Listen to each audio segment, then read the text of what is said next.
Shalom, Yashrala. This your brother Dawada, coming back at you with this here truth again. First and foremost, I want to give all praise unto Yahweh, Bahashem, Yahweh Shah, Bahashem, or Chakodash. Double honors to the apostles and the elders of Great Millstone that taught us this truth and that rule well. And salutation and much love for you, Aki. So I want to jump into this here article, not necessarily this article, but another article as well. But just observing these things that's coming, that's happening around us, part of, being a man of the Lord, the prophets, the prophets were able to see things, all right? Like the scriptures say, blessed are your eyes to see the things that you see, all right? And going a little deeper into that, meaning what? Just like how anybody and everybody in the world can see this here article, right? We all can look at this, but you know what I'm saying? Only the men of the Lord is going to be able to look at this in a spiritual way, all right? And spiritually discern the writing on the wall, all right? Because just like, there's certain things and certain signs that you'll be able to see, just like, let's say a mechanic, right? A mechanic, let's say you're not a mechanic. You don't really know too much about cars. You know how to get in the car and drive a car, right? And a mechanic, a really, really good mechanic or whatever, whatnot, they'll be like, I'm Slovakia. They'll be like, what kind of problem you having with your car? You're like, I don't know, it's making some kind of weird noise. Or what kind of noise is it making? Oh, it's making this here knocking noise. Well, is it a fast knock, a slow knock? Is it a heavy knock or a light knock? They can be able to diagnose the car just by, spiritually looking at it like that, more metaphorically saying, like, well, I'm diagnosing the car, or like you go to certain types of doctors or whatever, whatnot, they can look at your eyes or whatever, whatnot, and they can tell you what type of sickness that you have, just because they're able to so-called look at you in a certain type of way where, your eyes aren't trained to see these types of things. Certain people can see certain type of problems, if you're highly trained in that area, you know what to look for. All right. And so, Lord willing, we'll be able to get through this here lesson without all these problems. But nevertheless, the men of the Lord, they have that same ability. All right. But they're able to see, all right, these spiritual things that's spiritually happening. They can see the writing on the wall that the Most High is writing for us. He left us a message, right? Just like in the scriptures, right? You go to Daniel chapter 12.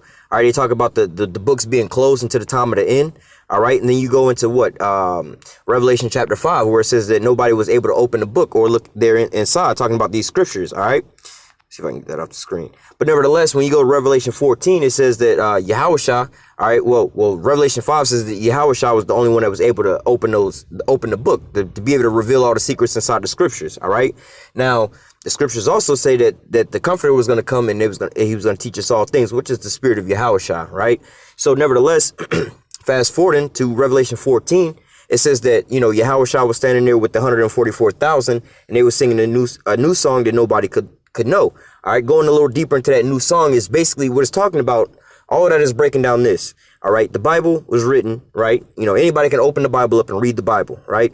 But you're not going to be able to get the understanding or the breakdowns of the Bible unless you was what? A man of the Lord, which Yahushua revealed the secrets unto you. All right, like I said, when you go into Revelation 5, it tells you that nobody was able to open the book and look therein. All right. But we all know that anybody and their mama can open up a Bible and read the Bible. All right. It's not talking about that. It's talking about you're not going to be able to understand or see the prophecies that's in there. You're not going to be able to, like everybody in church nowadays, here in America, they go to church for so many years, whatever, whatnot. They thinking about this and that and how they're so included in the Bible, but they're not even smart enough to recognize, like, well, I can read about Egypt in the Bible. I can read about Rome in the Bible. I can read about, basically like Persia, if they understand that Persia is Iran, they can read about all these different places that still basically name the same shit today, for, a couple of places, they still name the same thing today, but they would never ask themselves, where is America? I remember as a really young child, picking up the Bible, not really understanding what the hell it really was or whatever, whatnot. But,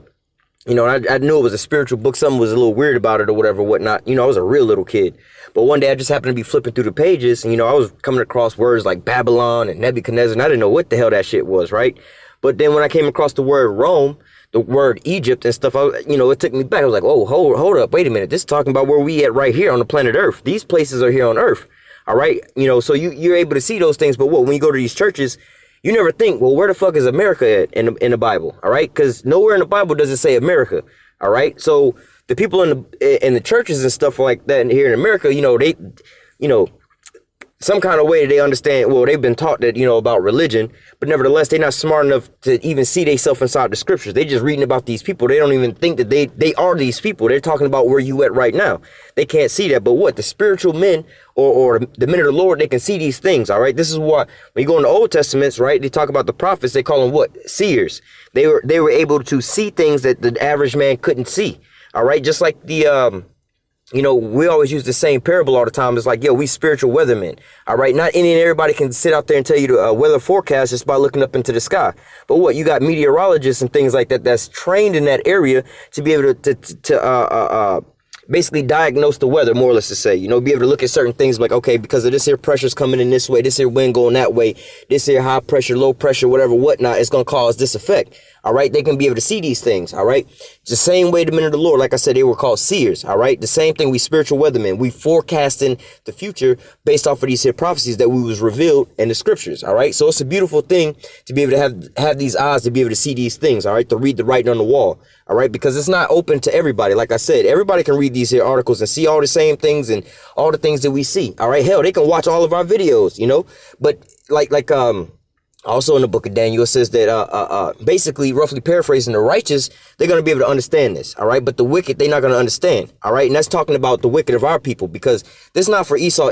This is not for Esau anyway, all right? Well, he can understand that he an Edomite, he going into slavery, but yet, like these prophecies and things like that, he's not going to really understand these things like that, all right? Or nor these other nations, all right? But nevertheless, you have our people, or everybody else is pretty much blinded to this, so they don't see this. So they think it's weird that, when we come out on the highways and the byways, we tell you that first and foremost, you Negroes, Latinos, and Native Americans, or the Israelites, you're going to start coming together, so on and so forth. Now they starting to see these things happening, right? But they didn't see that, 2-3 years ago, all right? But now they starting to see these things come to pass, all right? We tell you about what? The what you call UFOs, what we call the chariots of the Most High, all right? We was telling you about those things. You call us crazy, whatever, whatnot. But now what people are talking about, interdimensional beings and things like that, all right? So now these people are starting to see, certain people are starting to see these things, all right? We were telling you about World War III coming on, and Russia's going to be our enemy, all right? Well, America's enemy, all right? But then now all of a sudden you see these things come to pass, all right? So this is what the men of the Lord's job is to do, to tell you, what is that? Ezekiel 3:17 says, hear the word of my mouth and give them warning from me, all right? Talking to our people, give them warning, let them know, all right? I made the watchman into the house of Israel, all right? So the watchman has to stand on top of the tower and watch for the coming troubles, all right? And nevertheless, this is what our job is to do, to sit here and how do I say, filter these here articles and take the signs that the Most High is giving us, right? And translating it to you for our people to be able to understand these things, all right? We're basically the encoders or the ciphers to break the Most High's code. Well, not to break the Most High's code, but to translate it unto you, all right? Because, the Most High is not going to talk to everybody directly, all right? Just like back in the day in Egypt, right? Well, the people wanted to talk to the Most High, but they realized, like, yo, dog, fuck that. We going to die if we talk to his ass, because we scared as fuck. You see what I'm saying? And we really in that same position. Not everybody, you know what I'm saying? Especially the ones that's going to hear this here word. Not everybody's going to wind up being a preacher and a teacher and things like that. All right. That's a way heavier task than just, let's say like the 1/3 is going to just hear this and get this and, repent and come back. All right. But nevertheless, you got the example with Noah and his children, right? Life was a lot harder for Noah because Noah had to sit there and preach and build the ark. His sons, all they had to do was listen and believe. You see what I'm saying? So it's going to be how do I say? You're going to have a message to be sent, right? The Most High is sending this here message, right? But what? Just, like let's say the 1/3, they need a teacher. They trying to learn, more or less to say. The Lord is putting his spirit on his men of the Lord, like the scriptures say, the Lord won't do anything unless he reveal his secrets unto his servants, the prophets, right? So now the prophets are going to go out there and, like I said, give the people warning, all right? Back in those days, like I said, in Egypt, our people wanted to go and talk to the Most High, but they were scared. Like I said, this here task, once you put your hand onto the plow, hey, man, hey, man, you don't want to release that damn plow, man. I'm telling you right now, you don't want to really release that plow. All right. And not everybody's going to be strong enough to sit there and walk that walk like that. All right. Now, you might be a 1/3 and listening and everything like that. But what?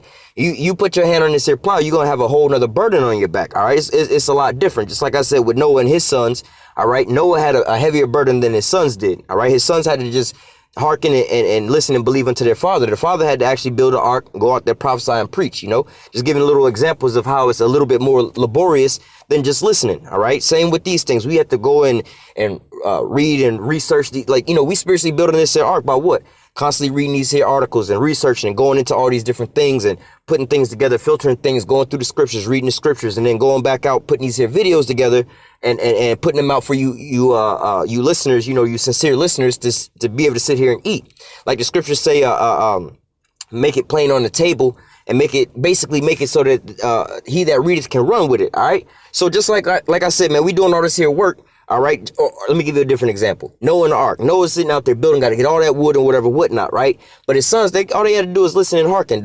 Noah made it easy for everybody else. Right. So all the sons had to do was really go out, or anybody else had to do was go out like, yo, it's some nigga over there building a goddamn boat, man. Y'all might want to go listen to what he talking about. You see what I'm saying? All you had to do is go over there and look. Noah didn't have to go, you know what I'm saying? All you had to do is show up and listen, right? Just like in today's times, again, we going out doing all the research and all this and that and the reading and the studying and so on and so forth. We record these videos. All you got to do is log on to YouTube and click on the video and sit back and listen and learn, throw some headphones on you in college. You know what I'm saying? You getting that degree. All you got to do is show up and listen, click a play button. And it's easy for you to pick it up and run with it because, see, like I said, you don't have to go through and go to RT, get this here article, do some background research on who these people are and going through the scriptures and try to figure out all these different things.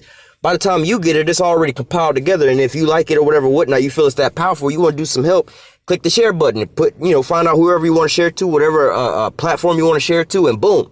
You see what I'm saying? Like, I keep mentioning this, the YouTube creator app, man. You can go in there, look at your analytics, and you can see where a lot of your views are coming from, man. I get the biggest percentage of views, and I believe it's like 70-something% of my views that come from not on YouTube, all right, are on Facebook, right? And I ain't had a Facebook since MySpace days. You see what I'm saying? Like, well over 10 years ago. You see what I'm saying? So I don't got no Facebook to be sharing my videos on, but nevertheless, somebody else, it's easy for them to take, my videos are, tend to be pretty long with a lot of information in there, but somebody can sit there and download my video, click my video, they can re-upload it to YouTube, they can sit there and, share it on these social media platforms, whatnot, it's easy. Like I said, it's easy for them. It's easy for them to run with. All right. This is our job to sit here and, decipher these things and give it to you. Just again, like the weatherman.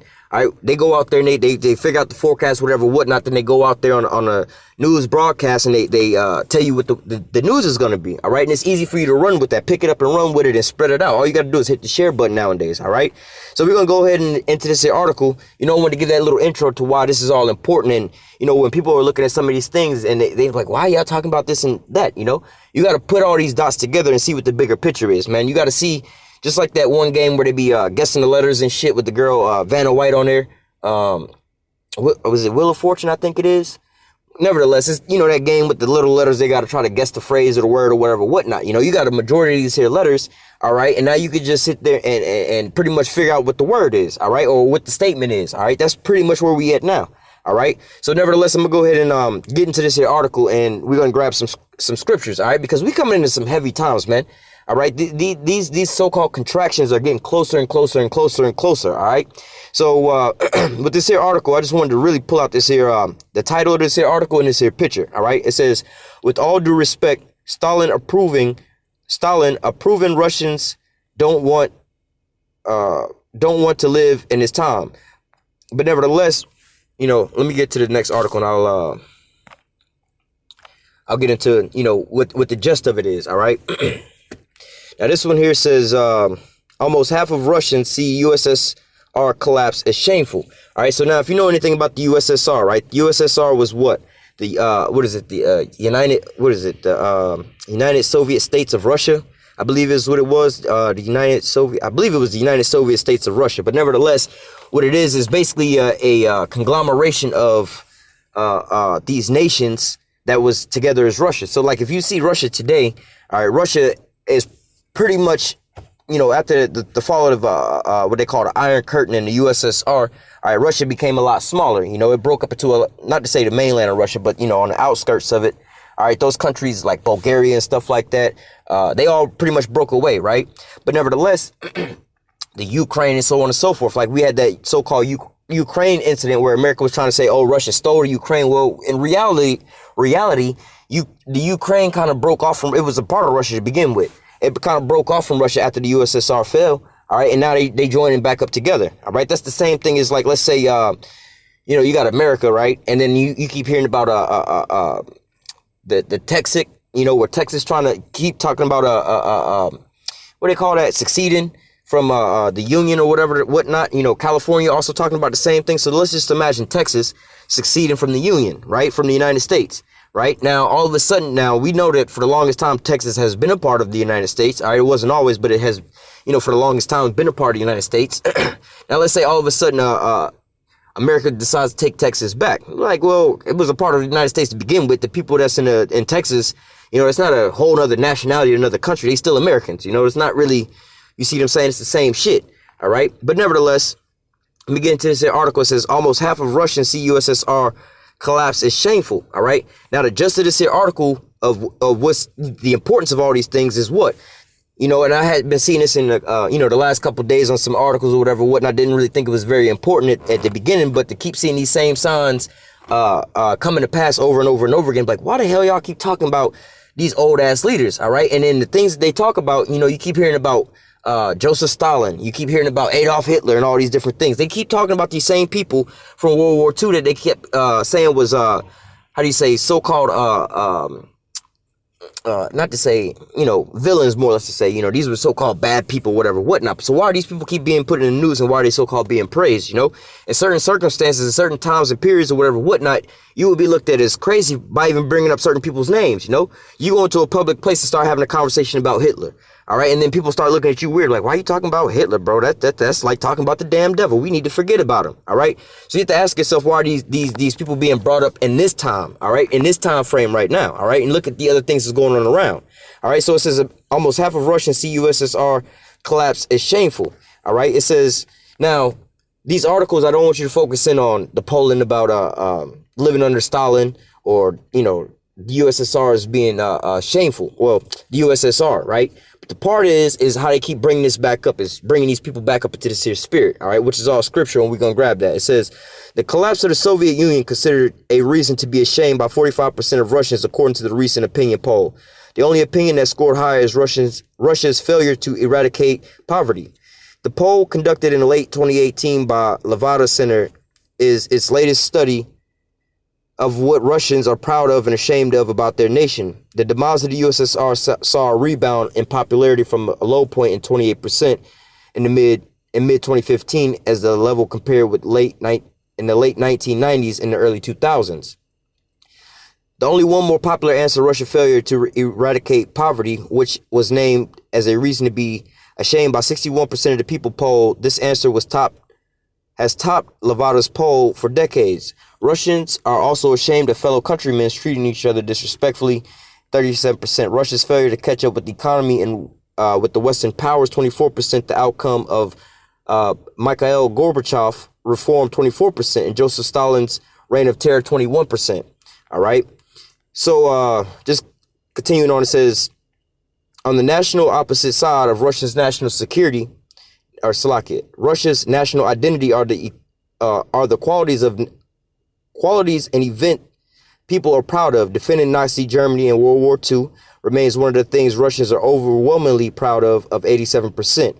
There's also a role that the country played in the space exploration. About half are proud to belong to a space pioneer nation. The third most popular option is accepting Crimea, the breakaway former Ukrainian region, as part of Russia again, which is seen as a point of national pride by 45%. Many people are also proud of Russian literature, science, martial prowess, Soviet-era industrialization, and best qualities of Russian character like resolve and patience. All right, a record of 75% said Russia is definitely most likely a great nation today, while 88% believe it should be one. There's no apparent correlation between wishing greatness for Russia and regretting the USSR collapse. It says the agency noted, suggesting that Russians expect a great nation to first and foremost provide social justice and protection. 62% said Russians are a great people. Lovato remarked that 80% of the people polled identified themselves as Russian. When asked what make people feel connected to their people, when asked what makes them feel connected to their people, most respondents named national history, 53% Russian land, 35% their place of birth, 33% the nature that they call their own, 25%. The formal national symbols include the flag, the coat of arms, the national anthem was the least popular option, 5%. Interestingly, religion is a relatively small factor in Russian national identity. All right, so I just wanted to read through that real quick just to give you a little backdrop of all these things. But now let me grab some scriptures here. Give me 1 second, Salah.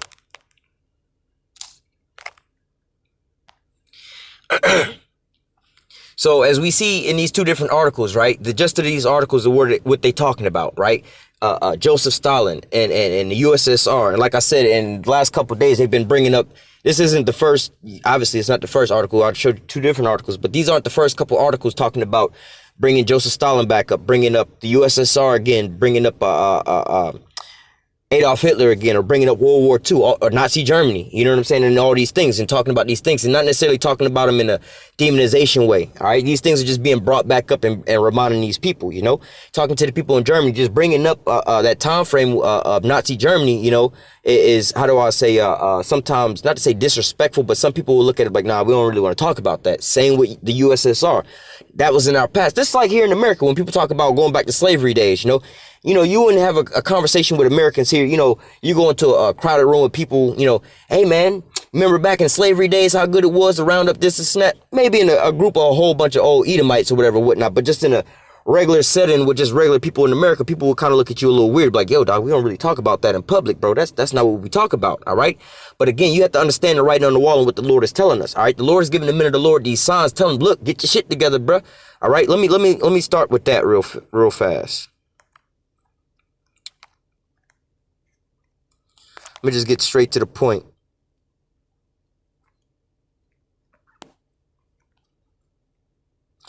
This is Matthew 24 and 32. Wait, let me go to verse 3 first. Matthew 24 and 3 says, and as he sat upon the Mount of Olives, and the disciples came unto him privately, saying, tell us, when shall these things be, and what shall be the sign of thy coming in the end of the world? Now, here Yahushua is going to explain to them all these different signs, all right? Now, when you go to verse 32, it says, now learn the parable of the fig tree. When his branches yet tender, put forth and putteth forth leaves, you know summer is not. So likewise, when you see all these things, know that it is near, even at the door. Now let me actually go back up to verse 6, I think it is. Yep, it says Matthew 24 and 6, some of the signs, it says, and you shall hear of wars and rumors of wars. See that you be not troubled, for all these things must come to pass, but the end is not yet. For nation shall rise against nation, and kingdom against kingdom, and there shall be famines and pestilence and earthquakes in diverse places. And all these things are the beginning of sorrows. So this is all the beginning of sorrows, the beginning of the ends. All right. And Yahushua said, look, learn the parable of the fig tree, you know, and I like to break that down a little further in the layman's terms, because I know a lot of our people, sometimes they struggle with some of these dark parables. But what, to retranslate it to give you another parable on top of that, like, yo, dog, learn what your dashboard lights mean inside your car. I'm giving you driving lessons for the first time, man. Learn what the, how do you say, learn what the instrument panel lights mean. When you see that little, Salakia, when you see that little gas, light up on your car, understand what that means. Like, yo, dog, you driving on the highway, you know, you driving from state to state on the road trip, that little gas light come on. Just know your ass need to take an exit. Go get you some gas before your ass be on the side of the road walking. You see what I'm saying? Learn these here parables. Learn what's going on. Learn what your surroundings. Learn what the things, the signs and the signals are telling you around you. All right? So the same thing that we doing right here. And I quoted this earlier. Let me grab it real quick. Ezekiel 3 and 17. It says, son of man, I've made thee a watchman unto the house of Israel. So going back to Matthew 24, when it says, learn the parable of the fig tree. All right, going back to Matthew 24 and 3, where the Lord said, well, when the disciples asked, when shall be, what is the sign of thy coming and the sign of the time of the end? All right, so Yahushua gave it in the breakdown, like, yo, here go all the signs. When you see these shits come to pass, again, learn the instrument panels. Hey, man, what these lights mean inside the car, man? All right, this light mean that light mean that light mean that. When you see this here light come on, take your ass over to the gas station, get you some gas for your ass be walking. All right, learn what those lights mean for your ass be walking, be caught off guard. We was set up to be a watchman to warn you, to let you know, like, bro, that gas light on you, your ass need to go get you some gas for you be in some big trouble. You see what I'm saying? So this is what we out here doing. So all these things are coming to pass. So it says, Son of man, I made thee a watchman into the house of Israel. Therefore, hear the word of my mouth and give them warning from me. All right. So again, like I'm saying, we out here trying to tell you what these signs mean. So these signs are all around. All right. All these different gas lights are popping up. But what? The driver of the car don't understand what these damn lights mean. So it's our job to go out here and tell you, like, yo, man, this is what these here signs mean. All right. Take heed to these signs. All right. So let me read Ezekiel 3:17 again. Son of man, I made thee a watchman into the house of Israel. Therefore, hear the word of my mouth and give them warning from me. So this is what we out here doing. So going back into these here articles about Joseph Stalin, the USSR, Adolf Hitler, Nazi Germany, World War II, all these different things. Why the fuck we keep talking about all these things? This shit is in the past. We're supposed to be getting over these things, right? You know, according to American society, whatever, whatnot. They be like, Doc, why y'all talking about this shit in the old time? That was a dark time in history. We don't want to go look back on those times. They want to tell you to forget about these things, all right? But nevertheless, these are the things that's going on around you, shaping up to what these prophecies is coming to pass. All right. So let me get into the the prophecies that are being shaped up right now. All right. So this is Ezekiel 38:2. It says, Son of man, set thy face against Gog, the land of Magog, the chief prince of Meshach and Tubal, and prophesy against him. All right. Now this is dealing with Russia. All right. So it says, and he said, and say, thus saith Yahweh power, behold, I am against thee, O Gog, the chief prince of Meshach and Tubal. So now this is just a quick cut to those who, might look at these things and certain things like, why y'all always, when you hear on the news talking about Russian bots, this is code name for us. They're not going to come out and just tell us these things. You know what I'm saying? But the stupid people around there that just be looking at us for face value might think that we some kind of Russian bots or we got anything to do with Russia, motherfucker. We ain't got shit to do with Russia, man, to tell you the truth. But to understand where they coming from in these things is because, when we read these here prophecies like the one we're about to go into, all right, some people could take that as, oh, yeah, we rooting for Russia, this and that. Nah, motherfucker, we not rooting for them. They Edomites as well, too. But we do know that they're going to wind up basically popping up this thing that, they're going to basically be the ones to put the TNT on our goddamn prison door and pop the lock so we can get the fuck up out of here, all right? So they kind of going to be doing us a favor, but in the end, they Edomites, they still going into captivity too, all right? And the Most High really he don't like them either. They Edomites as well. So, you know what I'm saying? And then also things like, hey, I brought out some articles coming out of RT. A lot of the times we use RT for, bringing out certain articles and things like that because, it's not heavily, heavily inundated with propaganda like the mainstream state-run American media, which is like CNN, MSNBC, and all these different things, So people will take that like, oh, see, y'all always reading out of RT and y'all always bigging up Russia gonna kill America, this and that. Like, nah, it ain't like that at all, bro. You got the game kind of fucked up. You just think these things are like that because, you don't have the eyes to see these things, all right?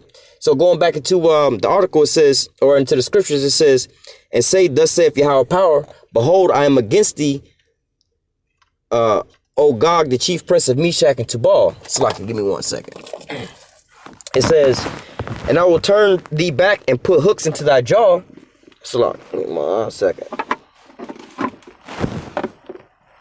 It says, I will turn thee back and put hooks into thy jaws. All right. So what is this talking about? All right. It's kind of like you going fishing, right? You done caught you a big ass fish. The fish then took the bait and started swimming straight down with the bait, right? Now all of a sudden you starting to reel him in. When you catch the fish, that's what you do. You start reeling them in. You're bringing the fish back in, like, yeah, you might want to swim off, whatever, whatnot. But I'm slowly reeling your ass back in. All right. So this is what the Most High is saying. Look, it says, and I will turn thee back and put hooks into thy jaws. Right. This is heavily going right back into what? Go back to the USSR, right? USSR, World War II, man. You had the USSR was this big conglomeration of nations, which, you go a little deeper. You understand how they put two sides against each other. But nevertheless, when you look at these things, all right, Russia was this big conglomeration of nations, which was the so-called, what they called the Red Scare. They was the boogeyman back in the day. All right. But then what? Mikhail Gorbachev, and I believe it was Ronald Reagan. All right. They wound up, what they say, he destroyed the Iron Curtain or whatever, the Red Curtain or whatever, whatnot. You know what I'm saying? They wanted to bring down that wall. Mr. Gorbachev bring down the wall or whatever, whatnot, which in turn basically broke down the USSR. That's why you don't have the USSR today. You have what they call, I think it's called, I think at the time it was just called Russia. Now I believe it's called the Russian Federation. And what you see this here prophecy taking place, right? This is now Russia is slowly but surely becoming, bigger and bigger and bigger. It's going back into that USSR state. Because like I said, it then lost, if you go back and you look at the USSR map and then you look at, Russia, let's say in the year 2000, or, you just go look at a map of Russia in 2000 and you go look at the USSR. You'll notice that the Russia in 2000 was way smaller than the USSR. But now you look at a map of Russia today, all right, it's a little bit bigger than what Russia was in like 2000. You got like, I believe, Georgia, because they had, I believe, when George Bush was in office, they had the war over in Georgia, Russia. Then you had Crimea, all right, and, Russia slowly but surely taking other places as well, too. All right. But nevertheless, Russia is gaining back in that same state. After the fall of the Soviet Union, Russia fell into a damn economic depression. All right. Their economy collapsed. For people who was thinking Russia was strong or whatever, whatnot, Russia was a piece of shit, man. All right. It wasn't until around the time when George Bush was in office, when Vladimir Putin came into office. All right. Vladimir Putin came into office. I can't tell you the exact year, but it was around the time when George Bush was still in office. All right. That was the beginning of these hooks being put back into the jaws of Russia. Because before Vladimir Putin, like I said, man, Russia was a bullshit ass country, man. They was broke. They was going broke. This was at the end of the USSR, man. The economy was a hellhole. It was all fucked up. They military was all fucked up. They people was they pride was all fucked up because they was like, yo, dog, y'all just took away from us our pride. It's like somebody coming over to America, breaking up America. You know what I'm saying? They not the proud, whatever, whatnot, they all broke up. So that's what happened to Russia, giving you a backdrop of their history, all right? But since Vladimir Putin came into office, all right, these are those hooks being put back into their jaw. Because Vladimir Putin's main goal was what? This is what gained him all this popularity. Look, fuck that. We're going to come in here. We're going to kick out the Illuminati. These, what they call them? The Russian, what they call them? Like Russian, like here you would have you would have these elite bankers or whatever, whatnot, the ones that run the shit for real. It ain't the Donald Trumps and shit that run shit over here. It's the elites that run everything over here, the elite bankers, right? The same shit over there. They had the same elites or whatever, whatnot over there, just like in every country, all right? Vladimir Putin wound up getting rid of all these people, taking a lot of their money away from them, starting to put it back into the economy, start rebuilding their economic structure, their financial structure, their energy structure, all right, exporting energy. Russia wasn't really exporting a lot of shit back in the days now. Now you see Russia, exporting energy around the world, all right? We're going to get into the weapons, but that's another heavy thing. The economy is bouncing back, all right? They starting to trade with these other nations. Now they're becoming before, even though Russia's still huge as fuck, all right? But nevertheless, beforehand, Russia wasn't really a threat to nobody, all right? They didn't really have the economy to fucking go to war with, like, let's say, America. They didn't have the military to go to war with America. None of these things, all right? Like I said, they was a hellhole piece of shit country. They would have been just as good as fucking, like, Cuba, really. You see what I'm saying? They was a little more advanced than Cuba, but technically they was just as good as Cuba. All right. But like I said, Vladimir Putin got into office and those hooks being put back in their jaw. All right. Once you can look back at his whole reign from the time he got into office up until now. Russia's economy bounced back. All right. Their money is getting stronger and stronger. Their military, well, we're going to get into the military, but their the political ties internationally is getting stronger and stronger. All these other nations are starting to deal with them again. They're becoming a political power. All right, all these things are coming back for Russia. All right, they're being revived again. Not only that, they starting to get some of their nation states back. All right, rebuilding that USSR. All right, they're getting that same mind state for Russia first. Let's build back up for us. Let's protect ourselves from the rest of these people. Fuck being hand in hand with these people. We see where this shit got us, man. All right, they cornered us off. We're not going to be trying to go up under the rulership of these Western powers ruling over all of us. We're going to rule in our own hemisphere. We're going to be the head on our own side, all right? This is the mind that's in Russia's mind nowadays. They're not laying down being that bitch no more. Or, hell, people make a lot of the references to Russia, the Russian bear. All right, what do bears do? They hibernate for a long ass time. But when that bear wake up, he be waking up hungry as shit, man. He'll devour whatever's in his damn path. That's what you see going on with Russia. You can have that one analogy, that bear waking up. Or what? Here, like the Most High said, I will turn thee back and put hooks into thy jaws. I'm going to bring your ass back to that old state that you was in. When you was that big red dog devouring every damn thing, the USSR, yeah, we're going to bring you right back into that state, all right? So it says, I will turn thee back and put hooks into thy jaws. I will bring thee forth, all right? Bring them back up into the world stage. Bring you back into the forefront, back into the limelight, all right? It says, I will bring thee forth in all thy army, horses and horsemen, all of them. Now this, like I said, he gonna bring them back. They military, economically, all these different things. But now we talking militarily. Like I said, Russia's military was, they did have they had, the most amount of nukes, I would say second to the United States. All right. They still are pretty much like number 2 with nukes. You know, the amount of nukes that they have. All right, they had the dead hand system, which was far superior to anything else that anybody else has still to this day. All right. And now they had like the S-125 and all those things like that. But nevertheless, you know, America had other systems as well. All right. But those old systems wasn't really on no kind of par or nothing. All right. But nevertheless, now you're starting to see them develop all these different things. All right. All these new missiles, you know, like I said, under Vladimir Putin's times, you had what? The Sarmat 1, which is nicknamed by NATO and all them. They call that the Satan 1. All right, which is an intercontinental ballistic missile, the biggest and the longest range missile to carry ICBMs. All right, intercontinental ballistic missiles. All right, that's the largest of its size. All right, the Sarmat 1, which they call the Satan 1. Then they upgraded the Satan 1 to the Satan 2. All right, where it can change its trajectory rate and change its path in flight and carry multiple warheads. All right, and have decoy warheads. You see what I'm saying? So and change its speed. All right, which is very crucial to fending off against missile defense systems, because once they launch off, they on a set target path. All right, but then once you move out of that target path, I mean, the missile that was shot against it's not going to move. It's going to still be in that same path. All right, but nevertheless, these are the new advancements that Russia is making. All right, in this here sector with their new military weapons. You got the Avangard, you know, these hypersonic missiles and shit like that. You got a nuclear powered cruise missiles, which what that means is the nuclear. You have like they got nuclear powered submarines, which the nuclear power is the fuel source. All right. So it's basically like you got a steam engine, but that's just not going to run out. You know what I'm saying? That heat's just like you got a steam engine in these old steam trains. Right. But you got to keep throwing wood or coal in there. Once you run out of wood and coal, I mean, eventually the shit's going to burn out. Right. But with nuclear power as your fuel, that shit's going to burn for like a lot longer than like really human beings would live. So it's really an unlimited fuel supply, because we wouldn't be around long enough to fucking see the end of it, right? We will wind up dying off. So when you have this as your fuel source, all right, in these submarines, motherfucker, you can be up underwater. You can literally have a drone underwater for 100 years, you know what I'm saying? Just patrolling the whole earth, all right? Or like they have in these new nuclear powered cruise missiles, all right? You can literally fire off a rocket and it could just be sitting out there flying around the whole earth indefinite, or for longer than what human beings would be living. So you will want that in a sense of missile defense systems. You shoot off your rocket, all right, and they launch off their missile defense systems, and all you got to do is just keep outrunning that shit for as long, because eventually they going to run out of gas and you not. Once they all run out of gas, you just come in for the attack. You see what I'm saying? All these things are, like I said, or like the scripture said, the Lord put these hooks back into the Russians' jaw, bringing them back to this area war state, all right, for a certain reason, basically to destroy America, to bring in this World War III, all right? They was there, and they was an integral part in what? World War I, World War II, and now they're going to be there in World War III, all right? They're going to be a main stake in that, all right? But, like I say, the masses wouldn't be able to see these things. They thought it was all over because of what? The creation of what they call that shit? It was the ECC? No, not the ECC. Damn, it didn't slip my mind what the name of it was before the UN. Before the UN, they had, I think it was called the League of Nations, right? Before the UN, it was the League of Nations, which was the answer to it, the World War I.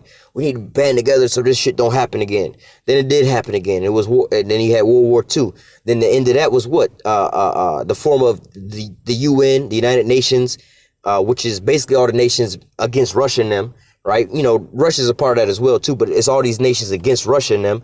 All right, then you got the military arms of that force, right? You have well, NATO does have a UN peacekeeping army, which majority of that funding comes from America. But then you also have what? NATO, the North Atlantic Treaty Organization, which comprises of basically the EU and then America and a couple other countries like Canada and so on and so forth. All right. But nevertheless, this is like another fighting branch, which is all aimed against Russia. All right. All these different things are being put up against Russia. All right. Russia wasn't in no state to really fight against these things because it was just them by themselves. And like I said, they had been depleted. But now they becoming a conglomeration again with their bordering nations again. All right. Not only that, they becoming an international partner with all these other nations like China, India, North Korea, Syria, Iran, all these other nations like that, Turkey. All right, they banding back together. They becoming a conglomeration of nations again. All right, bringing them back to that same state. All right, they upgrading their weapons and things like that. Like I said, they was done for. Now they coming back. All right, they being revived back. All right, so verse 4 again. I will turn thee back and put hooks into thy jaws, and I will bring thee forth and all thy army, horses and horsemen, all all of them clothed with all sorts of armor, even a great company with bucklers and shields, all of them handling swords. All right, so let me just keep reading. It says, Persia, Ethiopia, Libya with them, all of them with shields and helmet. Gomer and his bands in the house of Tomargah of the north quarters and all his bands and many people with them. All right, be thou prepared and prepare thyself, thou and all thy company that are assembled unto thee, and be thou a guard unto them. All right, so this is the commandment that the Most High is commanding towards Russia. Look, I'm going to bring thee back, put hooks into thy jaws. I'm going to put you back to that USSR state. All right, that red scare state. All right, that threat against America and the Western power and that Western threat state. I'm going to put you back into that state. Then I'm going to build you back up economically, internationally, with your international ties with these other nations, militarily. All right, and you're going to be the head to all these other nations militarily, man. You're going to be providing them weapons and all these things, man. You're going to be the main threat to the Western powers. Before, when we're looking at this here thing, this here paradigm, all right, in reality, the scare was NATO and America ganging up on Russia and them. So basically, Russia was in a defensive posture, like, damn, these niggas is ganging up on me. But now the Most High said, look, nigga, I'm about to bring y'all ass back, all right, to that same state where motherfuckers really gonna start fearing y'all ass, all right? Because right now, everything's all propaganda, Russian propaganda. They Russian fear. Like, yo, these niggas really ain't fucking with y'all like that. Same with Iran. Them niggas really ain't fucking with y'all like that. But if y'all keep fucking with them, they gonna be like, all right, I'm tired of your ass poking at me in the cage. I'm about to lash out and bite your ass. All right, that's the state that's going on. But at the end all be all, this is all prophecy according to the scriptures. All right, the Most High was going to set Russia back up for this here purpose. All right, this is why you starting to see these things happen. This is what the writing on the wall is all about. When you starting to see all these articles coming out about the Soviet Union and so on and so forth. No longer is it about this here Russian propaganda that America is spewing out about. Oh, Russian threat, Russian collusion, Russian hacking, Russian this, Russian that. That's them trying to, how do I say, predictively program your ass, all right, to think of Russia as the boogeyman. They need a boogeyman to keep financing their damn wars, to keep them going and plundering these other nations. However, the Most High is now raising up the spirit of these people to start putting this in these people's mind, all right, preparing them back to this here war state, all right, putting war back in these people's mind, all right. This is what you start to see these here articles about Joseph Stalin, the USSR, Nazi Germany, and Hitler, and all these different things. World War II keep popping back up. Why are we talking about this again? Getting you in that mind state, like, bro, you about to go into World War III, man. All right, now, you know, this here generation is born now, never had to think about World War, none of these things, the Russians scared, none of these things, but now it's being put in the forefront, all right? Like we started out with, you're going to hear wars and rumors of wars, all right? These are all the beginning of sorrows. This is the beginning of the end, all right? So let me go on to the next scripture, all right? Talking about Russia and building up and being a guardian to these different nations, all right? Let's go into Jeremiah 51, verse 11. It says, make bright the arrows, gather the shields. Yahweh have raised up the spirit of the king of the Medes. All right, now this is also talking about the Russians as well, too. You know, you go back to these ancient maps and you look at these land masses and things like that. This is still talking about basically Russia. All right. Now, nevertheless, what's funny was back in the days when we was like, let's say, like when you the time period when you watch the movie 300, right? Now, when you look at that empire, all right, the empire of I don't even know how they called it in I think they called it the Persian army in that movie. But nevertheless, with that nation was more or less called in that time frame was the Medo-Persian Empire. You can go back to like you can read that in the book of Daniel. You can also read about that in what is that? The book of Esther, right? Now Esther was married to the dude in the movie 300, right? Xerxes. That was actually his wife. You know, you can read through all that and all those different things, all right? But nevertheless, when you read about, you know, that time frame and how that kingdom came into play, all right, that was two different kingdoms coming together. You had the Medo-Persian Empire, the Medes, and then the Persians. They was both, you know, coming together to be one empire, all right? So in modern day today, you haven't, not to say that they're going to become one major empire again today, but these here same spirits are being raised back up, and then they're going against the same person, all right? You have the Russians, and then you also have what? They've been guarded to who? Iran, which is, Iran is a modern day name for Persia, all right? And we read that in what? Ezekiel 38. You know, he was going to be a guardian to what? Starting out with Persia and all that, you know, that's talking about Iran, all right? So it says, Jeremiah 51 and 11 again, it says, make bright the arrows. And then, you know, just touching briefly on this, going a little further into the ICBM missiles, make bright, all right? They ain't talking about, you know, put some lights on these bow and arrows or whatever. What? Now, first and foremost, we know these arrows are talking about like basically missiles, right? Now, when you go further into all these, this is where we get the ICBM or intercontinental ballistic missiles. When you add, precept upon precept, when you look at all these different precepts about the arrows, some of them talk about, all you archers that bend the bow, the iron bow, the steel bow, all right, the bright and glittering spear, all right, or make bright the arrows, or from thence she shall be taken, or from one land to another land, these type of things. It'll give you a picture. It's not talking about a regular bow and arrow. This is talking about the modern day bow and arrow, which is, a weapon, a long range weapon, all right, that goes through and pierces, all right. We translate that modern day today into what? You have missiles, right? Now they're talking about making them bright, all right? You got what? Nowadays you starting to see what? Smart missiles, right? You have guided GPS guided missiles, heat guided missiles. You have thermal missiles. You have like I said, GPS missiles. All these different things. Also the Satan too. They can move around. Change its course and so on and so forth. All these different things. They not like back in the days in World War II. World War One, where they had free fall bombs. Actually, in World War II is where they created what they call the V1 rocket. Wernher von Braun created the V1 rocket, which you had the V1 rocket, the V2 rocket. Hitler was the first person to come out with the fighter jets, jet propulsion engines. He was the first one to come out with that shit. Also rockets, actual rockets. Back in those days, we was using free fall bombs, just like in the same war when we dropped the first atomic bomb, all right, or the first nuclear bomb. All right, I believe it was a hydrogen bomb. All right, they dropped them out the sky, free fall. It wasn't shot no kind of way. All right, these were just free fall bombs. They was just dropping bombs out the sky. All right, but what? They made these arrows bright. They smartened them up to where you can launch them with missiles. And now you got GPS guided and so on and so forth. All right, but going back to Jeremiah 51:11, it says, make bright the arrows, gather the shields.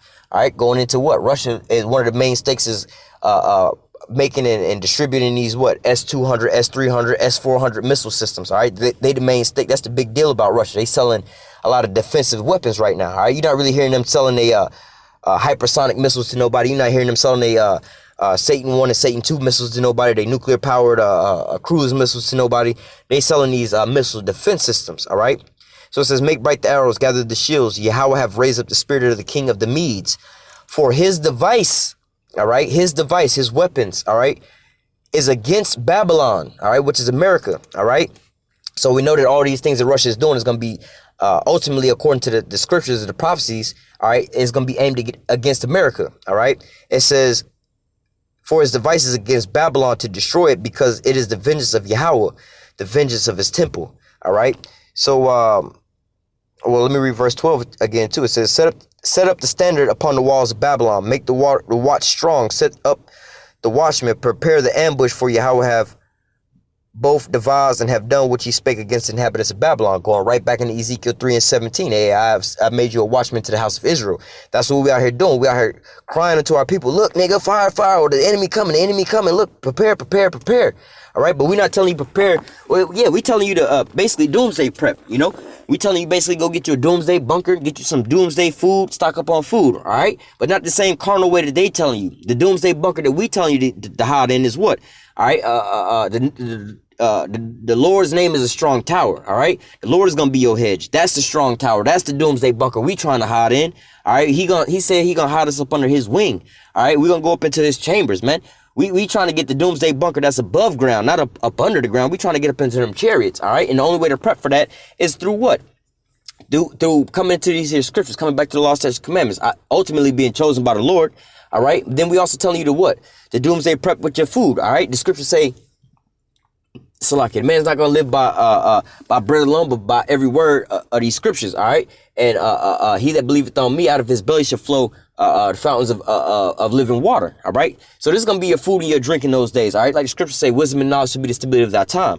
All right. Blessed he that readeth. So this is that spiritual doomsday prep. So when you see these things, you're not taking off guard or whatever, whatnot. You see World War III popping off, and you want to go and run and serve the American military and go fight for them, for this here country that you think is your country. You're going to think live on. Like, no, man, we trying to warn you. Stay the fuck away from that shit, man. This is that feast that the Lord is preparing to slaughter all these damn military men out here in Babylon, man. You don't want to be a part of that, man. Yeah, it sounds crazy, but you want to be right here in ground zero where these missiles coming down, begging for salvation, crying unto the Lord, Lord, come get me.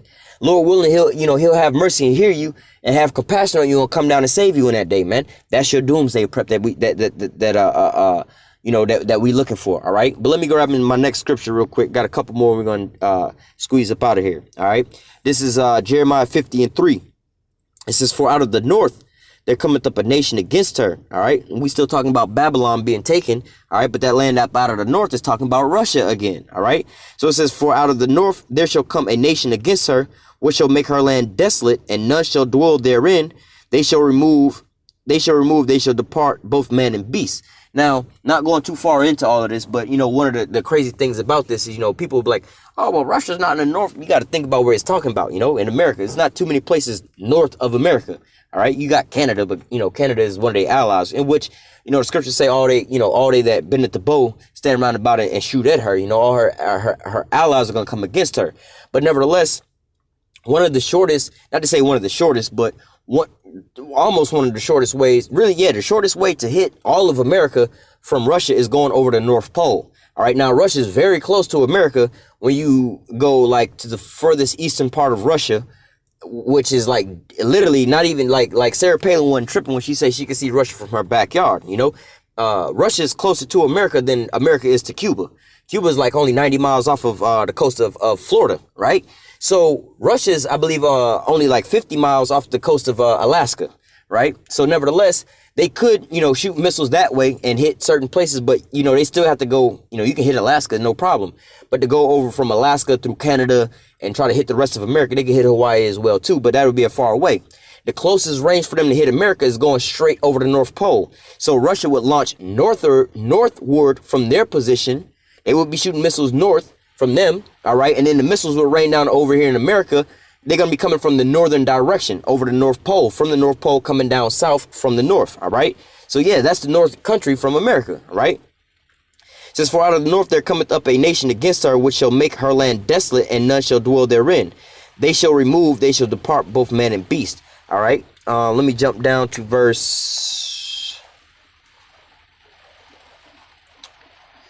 I'll read from verse 8. It says, remove out of the midst of Babylon and go forth from out of the land of the Chaldeans and be as the he-goats before the flock. For lo, I will raise and cause to come up against Babylon an assembly of great nations from the north country. Now, we just read about this in multiple things. That's why the scriptures say precept upon precept, line upon line, here a little, there a little. All right. You can't just read it straight all the way down because, prophecies sometimes change up on certain things. All right.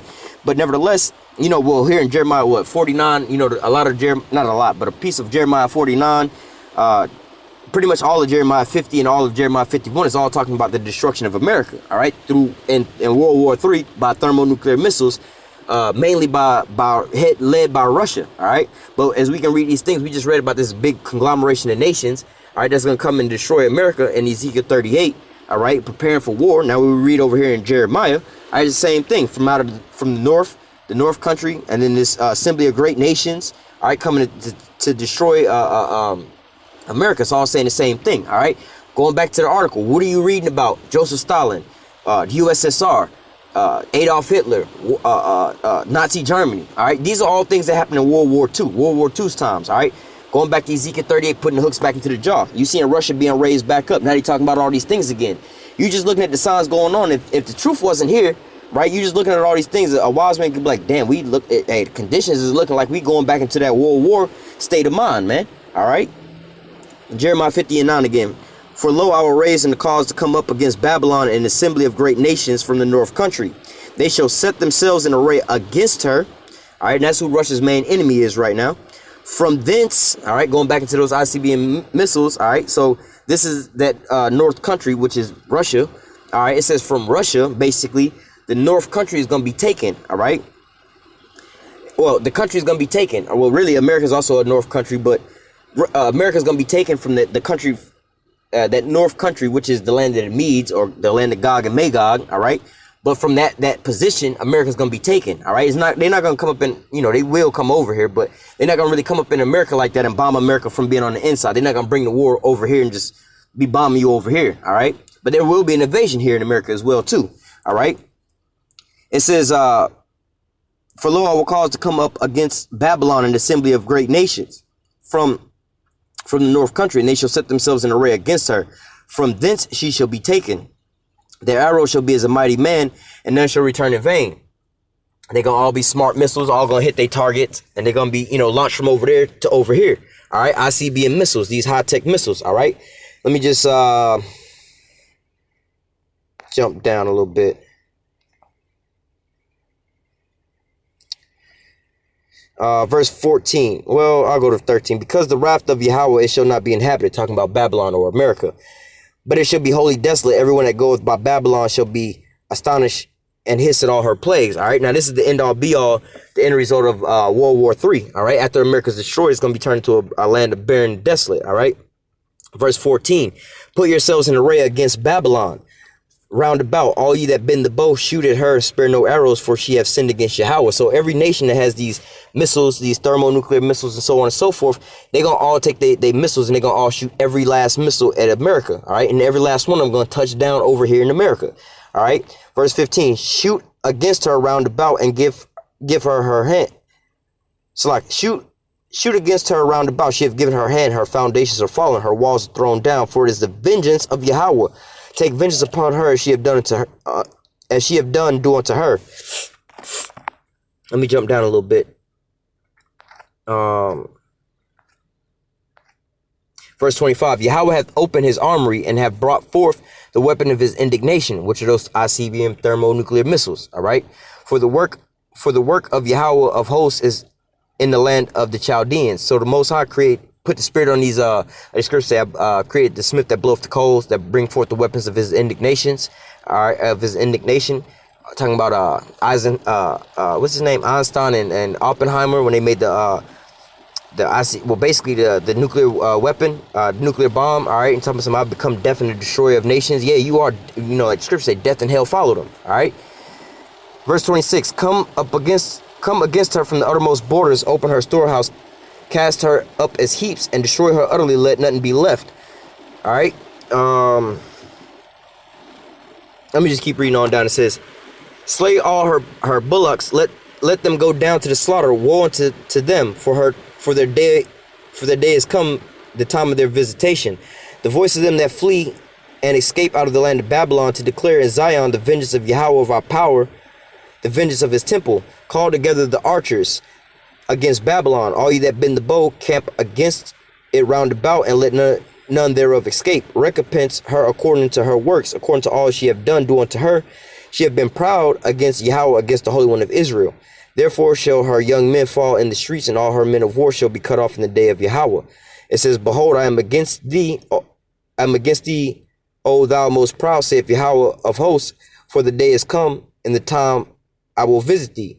And the most proud shall be stubble and fall, and none shall raise up, and I will kindle a fire in the cities, and it shall devour all round about. So just quickly going through all of that. All right, it's talking about the Most High's plan is to raise up the king of the Medes, these Russians. All right, like he was talking about Ezekiel 38, to bring war against America. All right, and make her wholly desolate. Damn it. All right, I'm gonna close out here in Jeremiah 51.